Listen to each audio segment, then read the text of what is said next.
안녕하세요, 김영석입니다. 오늘은 기획자의 생각정리 역량 3가지에 대해서 말씀드리겠습니다. 저는 문서 프레젠테이션 5단계에서 우리가 가장 피해야 할 유형을 단순 나열형 보고서라고 말씀드린 바 있습니다. 내용 전반을 이해하기 어려운 경우죠. 이해가 안 되니까 당연히 문제를 느끼거나 결론에 심증적으로 동의하기가 어려운 상태입니다. 그런가 하면 프레임 디테일 임팩트 편에선 그저 그런 문서에 대해서 말씀드렸습니다. 문서가 너무 뻔하면 보통 관리자들은 수고했어, 좀 더 생각해 볼게 와 같은 애매한 대답을 남기곤 하죠. 뻔한 문서를 피하려면 남다른 생각이 필요합니다. 저는 그걸 기획자의 생각정리 역량 3가지로 정리했습니다. 다양한 각도에서 접근하는 능력인 생각의 폭, 같은 자료가 주어지더라도 남다른 해석을 보여주는 생각의 깊이, 단순하게 추상화할 수 있는 생각의 함축이 그것입니다. 그리고 그 3가지는 프레임 디테일 임팩트를 높이게 되죠. 이 3가지 역량은 모든 기획 단계에 걸쳐서 나타납니다. 주제를 받아들고 최초로 기획할 때부터 논리를 만들어 판단을 내릴 때까지 말이죠. 처음 주제를 받아들고 나서 그에 대한 접근 방법을 모색할 땐 상상력을 최대로 넓게 펼쳐서 다각적으로 과제를 바라봐야 합니다. 처음 시작을 얼마나 넓게 시작했느냐에 따라서 뒤가 크게 달라질 수가 있죠. 그리고 나서 다양한 정보를 수집하게 되는데 능력 있는 기획자들은 평범한 자료에서 의미 있는 메시지를 뽑아낼 수 있습니다. 같은 풍경을 보고 있어도 사진 작가들이 섬세한 시선으로 남다른 장면을 포착하는 것이 바로 그런 능력이죠. 3번째는 논리 구조의 마지막 부분에서 모든 생각을 정리해서 단순한 흐름과 결론과 프레임을 엮어내는 역량입니다. 이 3가지가 모두 쉽지 않지만 함축 역량은 기획자를 최고로 돋보이게 할 수 있는 능력입니다. 생각이 단순하게 함축되었으면 이를 다시 질서 정연하게 베풀어 풀어냅니다. 생각이 모였다가 재배치되면 내용이 보고서에 실려 늘어나는 모양새가 되죠. 전체적인 모습은 마치 나비 넥타이의 모습입니다. 그래서 저는 이 3가지 생각정리 역량에 의한 기획을 나비 넥타이 기획이라고 부릅니다. 그러나 시간에 쫓겨서 작성부터 시작하면서 간헐적 기획을 취하는 형태에서는 넓게 생각하고 시작할 여력이 없기 때문에 초반은 좁고 시간이 갈수록 생각이 많아지다가 쫓기듯 마무리되는 형태가 나타납니다. 가운데가 불룩한 항아리 형태의 기획이죠. 다시 나비 넥타이 기획으로 돌아와서 이 개념들을 하나씩 알아보도록 하죠. 생각의 폭은 주제에 대한 더 큰 그림을 보라는 얘기입니다. 생각정리 역량 3가지의 대전제는 청중을 기준으로 한다입니다. 과제를 내준 상사는 대개 자신도 청중입니다. 그들이 과제를 내줬을 때는 그 과제에 대한 예상 범위가 존재하죠. 기획자가 그 예상 범위를 벗어나지 못했을 때 청중은 예상과 다르지 않은 뻔함에 실망할지도 모릅니다. 기획자들은 가끔 과제 안에 생각이 갇혀버리기도 하죠. 저 역시 항상 겪는 일입니다. 주제에 대해서 더 이상 새로운 생각이 안 떠오르는 그런 현상 말이죠. 남들이 볼 때 그 생각은 뻔해 보이고 말입니다. 어쨌든 이걸 벗어나서 생각을 확장해야 한다는 거죠. 기대한 범위를 뛰어넘었거나 아니면 기존의 틀을 깨고 그걸 재정의하러 들어가는 겁니다. 상당히 모호하죠? 예를 들어 설명해 보겠습니다. 모 증권사 산업분석팀은 신입사원들에게 서로 다른 경제 관련 원서를 지정해주고 읽고 난 다음에 내용을 전체 팀원들 앞에서 프레젠테이션 하라는 과제를 내렸습니다. 신입사원들에게 주어진 첫 번째 숙제였죠. 신입사원 연수 교육 쉬는 시간에 어떤 교육생이 그 숙제를 들고 조언을 구하러 왔습니다. 제가 보니 책 내용을 챕터별로 조금씩 요약해 놓은 그야말로 보통의 슬라이드 문서였죠. 슬라이드를 덮고 그 친구한테 물었습니다. 왜 그 팀에서 그 과제를 신입사원들한테 시켰고 그를 통해서 무엇을 얻으려고 그랬을 것 같냐고요. 그 친구가 그러더군요. 모르죠, 저야 그냥 시킨 대로 한걸요. 제 생각을 말했습니다.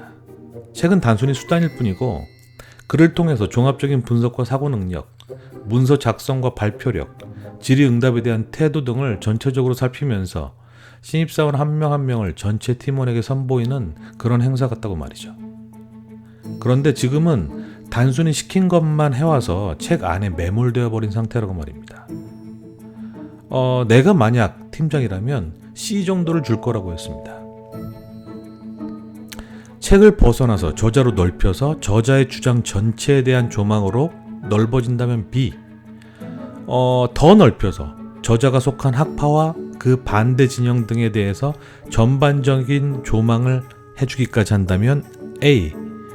자신이 이 책을 읽은 후 스스로 평가하고 이와 관련된 향후 행보를 얘기한다면 A+를 주겠다고 말이죠. 부여받은 주제 내에만 매몰되면은 근본적인 차이를 만들지 못합니다. 기획자에게 가장 일반적인 한계가 바로 주제에 매몰되는 거죠. 조금만 더 생각하면 의외로 쉽게 근본적인 생각의 차별화를 꾀할 수 있습니다. 이게 생각의 폭이죠. 또 다른 사례입니다. 스마트 제습기를 만드는 어느 스타트업이었습니다. 그 대표의 고민은 제습 성능은 약하고 용량도 적고 약간 비싸기까지 하지만 조용하고 전기료 걱정이 없으며 작다는 장점이 있었습니다. 하지만 근본적인 성능의 차이에 대한 질문에 매번 고생했고 그에 대한 답변을 제대로 해내지 못해 끙끙대고 있었죠. 저는 일반인들이 막연하게 알고 있는 제습에 대한 관념을 뒤집을 수 있다고 설득을 했습니다. 습도가 가장 높은 한여름 7평짜리 원룸에는 86%의 습도를 가지려면 대략 어느 정도의 물이 스며들고 있느냐 하고 물었습니다. 2리터 정도라고 하더군요. 그걸 적정 수준인 60%까지, 습도가요. 60%까지 낮추면서 하루 종일 유지하려면 하루에 1리터만 제습하면 충분한 거였습니다. 자, 그렇다면 습도가 86%인 한여름 하루 전체를 봤을 때 퇴근해서 와보니까 룸 전체가 눅눅합니다. 오후 6시 정도에 퇴근했다고 치죠. 보통 거기서 제습기나 에어컨을 가동시킵니다. 2시간을 꼬박 돌리고 나면은 60% 정도까지 내려가죠. 그렇게 제습을 해놓으면 당장은 뽀송거리지만 다시 습도가 올라가서 한밤중에 깨면 다시 눅눅해집니다. 24시간 중 퇴근 후 잠깐을 제외하면 집안은 내내 눅눅해져 있는 겁니다. 곰팡이나 세균들에겐 제습이 없는 시간엔 활발하게 지내는 시간이 될 겁니다. 이건 일시적 제습인 거죠. 하지만 우리 제습기는 24시간 틀어놓는 제습기입니다. 조용하고 전기료 부담도 적고 그리고 내내 습도를 60%를 유지시켜주죠. 이제 제습의 습관을 바꿔야 합니다. 일시 제습이 아니라 24시간 내내 뽀송한 상시 제습이 여름이 길어진 우리나라에 어울리는 제습 형태죠. 이런 식으로 설득 논리를 다시 만들었습니다. 그렇게 해서 상시 제습기 땡땡땡이라고 설명했고 7평짜리 원룸엔 충분한 용량과 성능, 작은 크기를 가지고 있다라고 논리를 설계했죠. 한마디로 우리가 알던 제습의 정의를 약간 틀어버린 거였습니다. 어떠세요? 또 2가지 사례로 생각의 폭에 대해서 감을 잡으셨나요? 다음은 생각의 깊이입니다. 제 생각엔 이제 독점적인 정보를 찾아낼 확률은 줄어들고 있습니다. 같은 사안에 대해선 기획자 누구나 인터넷 등을 통해서 비슷한 정보들을 얻을 수 있게 됐죠. 생각의 깊이는 똑같은 데이터를 더 의미 있게 해석하는 기술입니다. 저는 팩트 데이터의 가공 역량이 기획자의 차이를 만든다고 생각합니다. 면밀한 관찰력이 필요하죠. 애플의 기획물들은 그 점에 있어서 좋은 사례입니다. 애플이 맥북 에어를 처음 출시했을 때 무게는 3파운드, 두께는 0.76인치였습니다. 세계에서 가장 얇았죠. 그 2개의 숫자만 강조했어도 충분했을 텐데 그 숫자에서 더 임팩트 있는 메시지를 꺼내들었습니다. 맥북 에어가 노란 서류 봉투 안에 들어가는 유일한 노트북이었던 거죠. 키노트에서도 이를 10분 활용합니다. 스티브 잡스가 신제품을 보여주겠다면서 서류 봉투를 가져와 거기에서 맥북 에어를 꺼내는 장면을 보여준 거죠. 이 모습만으로도 지켜보는 청중은 이 노트북이 얼마나 얇고 가벼운지 실감할 수 있었습니다. 수치보다 더 임팩트 있는 메시지였죠. 애플은 이러한 메시지들을 잘 만들어낸 회사입니다. 레티나 디스플레이도 그 결과 중 하나죠. 326ppi나 960x640이라는 스펙 대신에 레티나 디스플레이로 그걸 대신했습니다.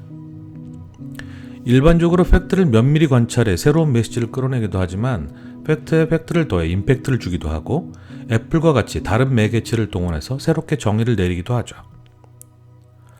어느 게임 회사에서나 경쟁 게임에 대한 분석 리포트를 썼습니다.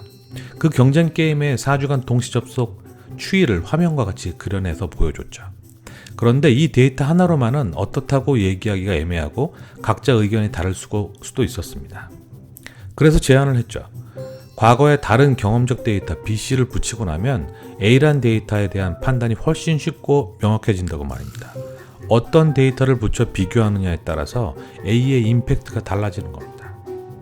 자, 세 번째 사례를 보시죠. 라면 시장은 1963년 이후로 50년간 줄곧 성장하기만 했습니다. 2010년을 전후해서는 2조 원 가까이 성장했죠. 전 라면 시장 분석 보고서를 쓰고자 했습니다. 그래서 지난 50여 년간의 라면 시장을 간단하게 정의 내리려고 했습니다. 인터넷을 뒤지던 도중에 이와 같은 자료를 만났습니다. 2010년도 상위 30개 제품의 금액과 판매량이 담겨있는 좋은 자료였죠. 단순히 이 데이터를 보고서에 붙여넣는 기획자는 보통 기획자입니다.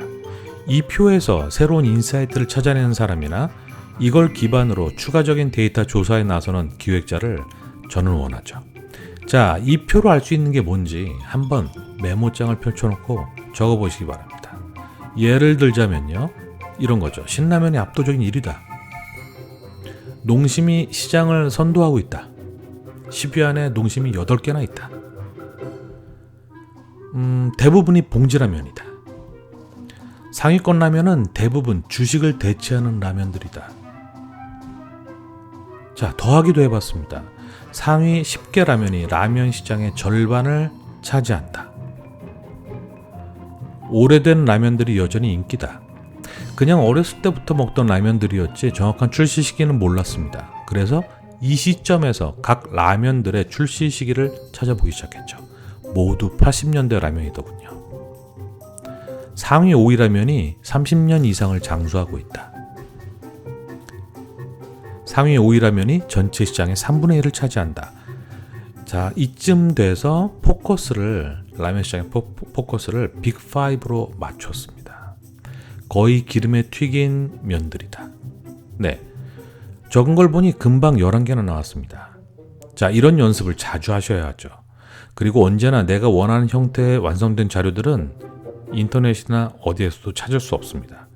결정적인 자료를 찾아내면 그걸 중심으로 내가 원하는 자료의 틀을 만들고 빈칸을 하나하나 채워 넣어야 하죠.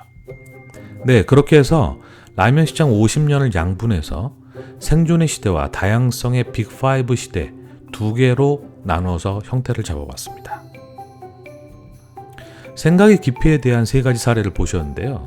이걸 잘하기 위한 특별한 가이드라인 같은 건 없습니다.